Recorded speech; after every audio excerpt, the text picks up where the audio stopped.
Well, Senator, thank you for making time for us. It's been another tremendous week in Washington. The president fired his Secretary of State. He's now talking about shaking up more of his cabinet and his top advisors.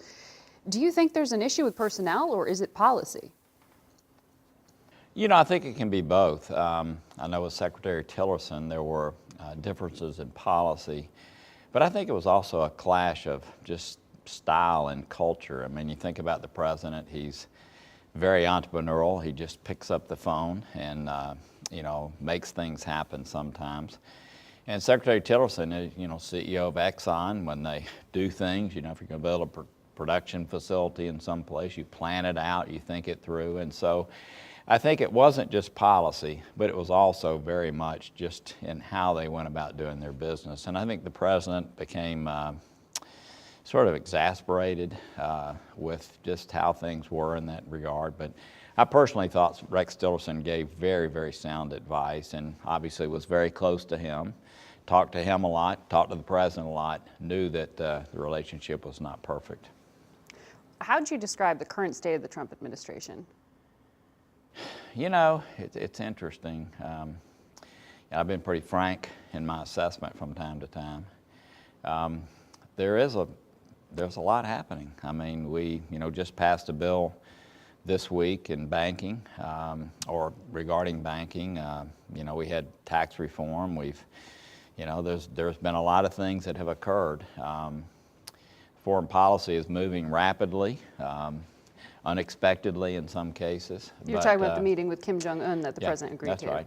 And, you know, look, in fairness, our country led the international community in putting the toughest sanctions ever on North Korea. And I think what you're seeing is a response to that. Hopefully there'll be a good ending here. What's a good ending? Well, of course, a good ending is denuclearization, which I mean, there's a lot that goes into that. There'll hopefully be a lot of precursor meetings and a lot to set up a foundation for a very good discussion between the two. But this is something that will take, you know, a period of time to resolve. You're leaving the Senate, and you've been pretty candid in your past about what you thought of where the president was. You questioned his stability, you questioned his competence. You called the White House, you know, basically a old age home. Do you have a reason now that you're being more careful in your language? Have you fixed your relationship with the president? Well, look, you know, I don't think people realize that we never stopped talking. I mean, even during that back and forth. You know, maybe there was a 3-week détente, but you know, you know, I've talked twice to him this week. You know, when you say be more careful, again, I'm assessing things as they are, and as I just mentioned, there has been a lot of progress made. Sometimes it's a little uncanny as to how it happens, and it's very unorthodox. As I mentioned, the president, you know, just like a lot of business people, just picks up the phone, and sometimes things happen in a good way, sometimes not. But you know, we have made progress in North Korea. There's no question. You think progress is a meeting? Well, I'm really talking about the things we've done to bring the international community together to put us in a place where discussions can take place. The Iran deal will be another issue that's coming up in May, and right now it doesn't feel like it's going to be extended. I think the president likely will move away from it unless our European counterparts really come together on a framework. And it doesn't feel to me that they are. Now, as we get within 2 weeks of the May 12th date, that could change. You think the president's going to pull out of that Iran deal on May 12th? I do. As I mentioned, unless something changes, I met with the ambassador from UK yesterday to talk a little bit about what happened, what Russia did within their country just in the last few days. And, you know, I told him that the interesting thing about all this is the Europeans, more than anyone else, want to keep the deal in place, and yet there's been difficulties in coming together on this framework to really deal with the sunset provisions. So, And that's when the Iran deal expires, essentially, at the end of a decade. That's correct. So you had been working very closely with Rex Tillerson to try to tighten the deal and protect it from the president tearing it up. Why haven't you been able to do that? Well, the only way we're going to pass domestic, we could pass some domestic sunset language and deal with ballistic missiles and deal with testing, okay? We could do that, but we can only do that if the Democrats believe that the Europeans are in agreement with that. So we've really put the onus back on the administration. It's up to them diplomatically to bring them along and make that happen. And until it does, there's no way we're going to pass legislation And now here. there's no Secretary of State to do that. Well, and I think, of course, I haven't sat down with Pompeo yet. I hope to do so I know we will in the next few days. We had a very nice conversation earlier this week. But I think Pompeo's sense is that we should move away from the deal also. So he will bring a very different point of view based on what I've been told. I haven't had that conversation with him.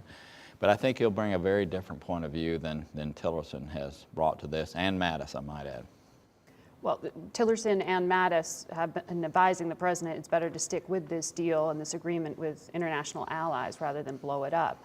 Now you have this timeline in May where you could see the U.S. pulling out of a nuclear deal with Iran at the same time it's starting to negotiate with North Korea about its nuclear program. Do you think it makes things harder to get anywhere with North Korea? I don't. I mean, I know people... You don't think they're related? I don't. Look, I have used that argument, okay? But at the end of the day, I think this whole situation with North Korea and the way that it's shaping up right now, as I mentioned, is somewhat unorthodox. And I think you're dealing with a leader there that probably doesn't think the same way that other countries and their leadership might. So I'm not sure that it's going to end up having a detrimental effect. Do you think the president should sit down with Kim Jong-un? I think it's fine. Look, it's going to happen. You do believe that meeting's going to happen? I think ultimately it happens. I do. And I think that that's the way the president likes to deal with things. And I think that what you're going to see is people who have a lot of institutional knowledge prepping for the meeting.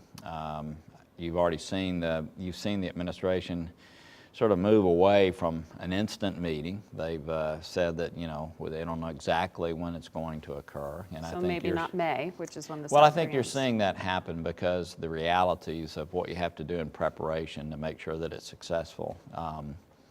It takes a while for that to occur. And typically you would have some of the experts that deal with nuclear issues discussing some of these things in advance together. We do have back channels ourselves, by the way, to North Korea, and we have our ways of setting things like that up in an appropriate manner. And do you think Mike Pompeo is currently at the CIA, but will ultimately face confirmation ahead of your committee to become Secretary of State? Is he the right person to be leading that diplomacy? I mean, is he already laying some of this groundwork? I think you saw, I think he became aware of his situation over the weekend, and you saw where he was getting this job. Yeah. And I think you saw where he had already briefed himself up on North Korea a little bit more fully than he otherwise would have, probably. Look, at the end of the day, you want a Secretary of State, I think, who gives the president the full collage of thought processes that one can go down and gives him an opportunity to look at multiple options. But I think also, and look, there's no question that the Secretary Tillerson and the President had differing viewpoints. You take the Paris Accord, the Iran deal, you could name many others. And there was, as I mentioned, a difference in style that also created a rub.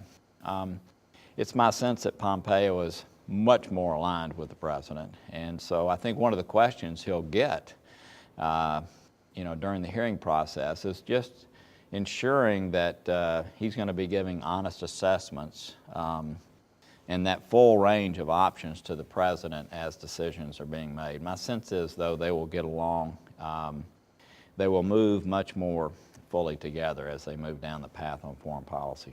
Do you object to the idea of having Mike Pompeo in that role as acting Secretary of State before he gets confirmed by your committee? There's concern that you need someone in that job as soon as possible.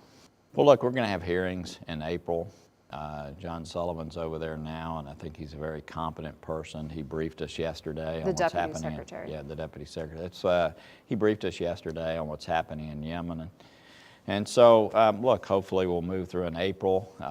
My Democratic counterparts, hopefully, will be in a situation where they'd rather see a Secretary of State in place than not in place, and hopefully we can get, assuming, again, he passes muster in the committee, hopefully he can be confirmed very quickly.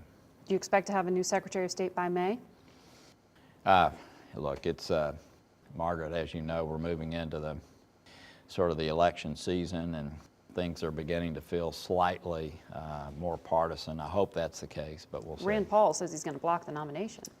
Well, we have 21 members, and so it takes 11, and we have one member who said they would oppose him. There were 2 Democrats who voted for Pompeo on the floor who are members of the committee for CIA. Have you spoken with Rex Tillerson since he was fired? I had a long conversation with him, yes. How is he doing? Look, you know, you and I talked a little bit before we came on, and, you know, Rex had a distinguished career. CEO of Exxon, was with the same company his entire career, rose to the top, highly respected. I think that he's really proud of the fact he was able to serve his country for 14 months. I think that was something that was important to him to be able to do so. It's obviously been rough and tumble. His family has watched back in Texas as many things have occurred that were very different than when he was at Exxon. But I think he's doing fine. I think he knows he's laid the groundwork for North Korea. I know he feels like he's moved things along in a good way. He wants to have a very good transition with Pompeo. He's a class act in that regard. You were, I think, at the 2 o'clock briefing he gave the other day to let people know what was happening and what he planned to do in transition. So I think he's at peace. I think he obviously wanted to stay a year. He moved beyond that. I think he was planning to be here this entire year also, to make it 2. But look, I think he feels like he served his country well, and knows that the president needs to have his own Secretary of State, or one that he more gehaws fully with. You said before that you thought that Tillerson was one of the people helping to separate the country from chaos, and that you'd be embarrassed if he left office. Do you feel that way? Well, that was, you know, at that particular period of time, you have to, Margaret, you know, I talk constantly with Tillerson, and I talk constantly with the president, and I was aware of sort of what was happening at that time, and I did not think he would be leaving at that time, and I was right. This was his diplomatic strategy. He wanted to talk to North Korea. Yeah. So I do think one of the things that has occurred with Tillerson is that he and Mattis have had an incredible relationship that is most unusual for this city, where the Secretary of State and Secretary of Defense went in always on the same page on policy issues. That's been a rare thing, and Tillerson spent a lot of time cultivating that. And so when I made that comment, it was to say that these 2 guys go in together. They go in locking arms, and they have been, in my opinion, a great team. Are you concerned that that sort of moderating voice won't be in the room now? That's what Rex Tillerson has done on many of these issues. Well, you still have, you know, you've got Kelly as Chief of Staff, and I think the 3 of them worked very well together. You've got McMaster at NSC. You've got, of course, Mattis will continue on. And look, Pompeo, I don't know enough about him to judge whether he will be that voice, but the people who have worked closely with him say very good things about him. So I'll make my own assessment soon, but I have to say we've had the best national security team that I can remember in the 11 years that I've been here.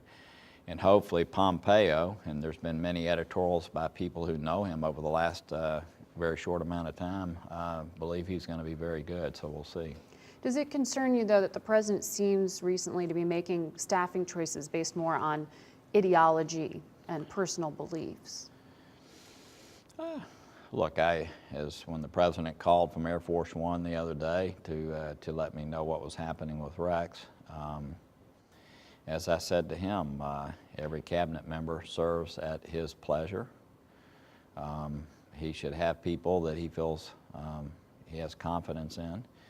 And, you know, I think President Obama probably had people around him that you know, were in, even though he and John Kerry obviously disagreed on many, many things, and I point that out to people, you know, that certainly was not a perfect relationship either. I think John wants people to know that they differed, okay, and pointed it out many times afterward. So look, I think presidents, generally speaking, try to get people together that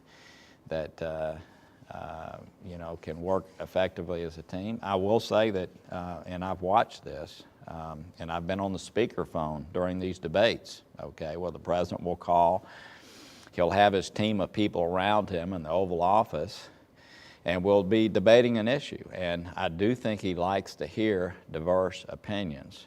But once a decision is made, I think he likes to see it move along quickly, and I think that was one of the frustrations he may have had with Secretary Tillerson.